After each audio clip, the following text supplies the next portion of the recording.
ఈరోజు నేను బెంగళూరులోని కబ్బన్ పార్క్లో జరిగిన ఫ్లవర్ షో గురించి ఒక చిన్న అనుభవాన్ని మీతో పంచుకోబోతున్నాను. పార్క్ లోపలికి అడుగుపెట్టగానే రంగుల కలైడోస్కోప్లా కనిపించిన పూల అందం మన కళ్ల ముందుంచింది. ఎరుపు, పసుపు, గులాబీ, ఊదా ప్రతి రంగు ప్రకృతిని మరింత అందంగా చూపించింది.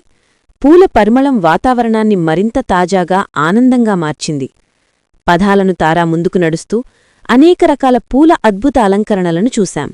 గులాబీలు, ఆర్కిడ్లు, మరువలు, అలాగే అరుదైన పూలజాతులు కూడా కనిపించాయి. కొన్ని అలంకరణలు నెమలి ఆకారంలో, కొన్ని చిన్న చిన్న దేవాలయాల రూపంలో, మరికొన్ని ప్రత్యేక కళాకృతుల్లా రూపొందించబడ్డాయి.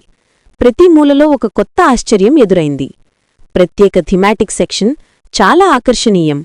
అక్కడ పుష్పాలతో చేసిన సృజనాత్మక కల్పనలు, పర్యావరణహిత అలంకరణలు చూడటానికి అందంగా ఉన్నాయి. ఫోటోగ్రఫీ ప్రేమికులు, కుటుంబాలు, చిన్నపిల్లలు అందరూ ఆనందంగా గడుపుతున్నారు. ఇంత పూల మధ్య నడుస్తూ ఉండటం మనసుకు శాంతి, ప్రశాంతత ఇచ్చింది. నగర జీవనంలో ప్రకృతితో గడిపే ఇలాంటి క్షణాలు ఎంతో విలువైనవి. మొత్తానికి కబ్బన్ పార్క్ ఫ్లవర్ షో మాకోసం ఒక అద్భుతమైన అనుభవం. ఇది కేవలం పూల ప్రదర్శన మాత్రమే కాదు, అందం, సృజనాత్మకత, ప్రశాంతత కలయిక. విన్నందుకు ధన్యవాదాలు.